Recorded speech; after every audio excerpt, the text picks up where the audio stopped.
שוקי, למה כדאי ליזם לפנות לאייקו מאשר לכל חברת מימון אחרת או בנק? מה היתרון שלכם?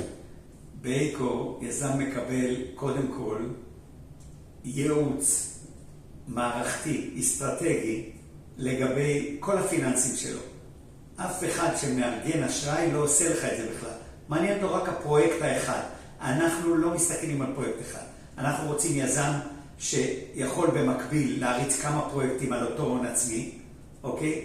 אנחנו כוח קנייה גדול, מקצועי, שיודע להגיש לגופי המימון את כל החיתום בצורה מקצועית, ולקבל מיד אישורים על הדברים האלה. לא נגיש מישהו שלא יעבור אישור של המערכות הבנקאיות או כל מערכת אחרת, מערכות שנותנות ערבויות, מערכות פיננסיות של חברות הביטוח. אנחנו יודעים להגיש את התיק הזה בצורה הכי מקצועית, הכי מהירה. הזמנים אצלנו קצרים, מקבלים תשובות מקצועיות מהר, מקבלים את העמדת הליווי מהר. אנחנו בודקים גם ועוזרים מבחינת ייעוץ מקצועי, אם זה ליווי עסקי, אם זה ליווי של רואי חשבון, היבטי מיסוי, לכל יזם שיגיע אלינו. אתה מלווה לאורך כל הדרך. אתה לא קיבלת את הכסף, אנחנו את העמלה ונפרדנו. לא. אנחנו מלווים אותך, מבקרים בפרויקט, רואים איך הוא מתקדם, משחררים את הכספים לפרויקט, לקידום של הפרויקט. אין את זה במערכות המקבילות. המערכות המקבילות הן סיטונאים של מחירות. אנחנו לא מוכרים ולא משווקים. המוצר שלנו ייחודי, אנשים עומדים בדלת לקבל אותו, ואנחנו יודעים לתת אותו בצורה מקצועית. מדהים. הבנתי גם שיש הבדלים בין ההון העצמי של יזם, שצריך להביא לכל פרויקט מאשר החברות המקבילות. כן, אני כיזם נדרשתי ל-20-30% הון עצמי. היו כאלה שהעריכו אותי קצת יותר, ביקשו 18% הון עצמי על היקף ביצוע הפרויקט. באייקו אנחנו לא נבקש יותר מ-10% הון עצמי מהיזם. זה אחרי שהוא עבד שנים להחתים את הדיירים, להוציא יותר בנייה, ליווה את הפרויקט והקידום שלו שנים ארוכות, לפעמים 5 שנים, עד שהוא מקבל יותר בנייה.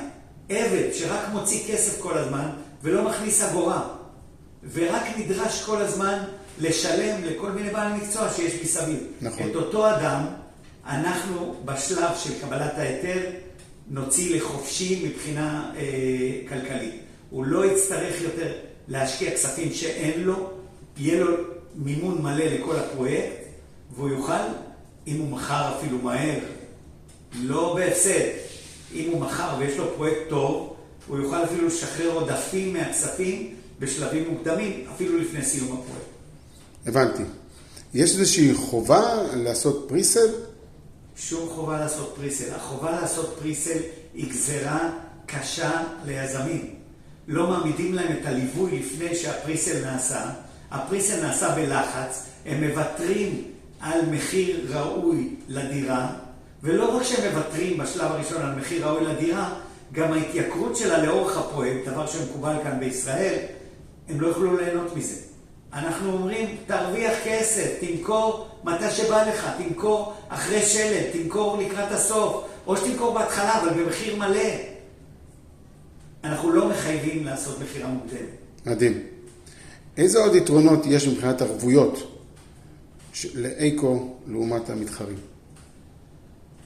אני לא יודע אם יש יתרונות. אנחנו נדרוש כמובן ערבות אישית של הבעלים. מי שלא יודע לערוב לפרויקט שלו, אנחנו לא רוצים אותו בדלת. צריך לראות שהיזם בטוח ביכולת שלו לבצע את הפרויקט. אנחנו כמובן נבדוק את כל הנתונים ונהיה גם אנחנו בטוחים שהוא מסוגל לבצע את הפרויקט.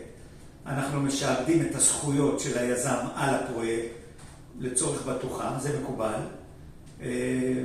לא נדרוש יותר שום בטוחות.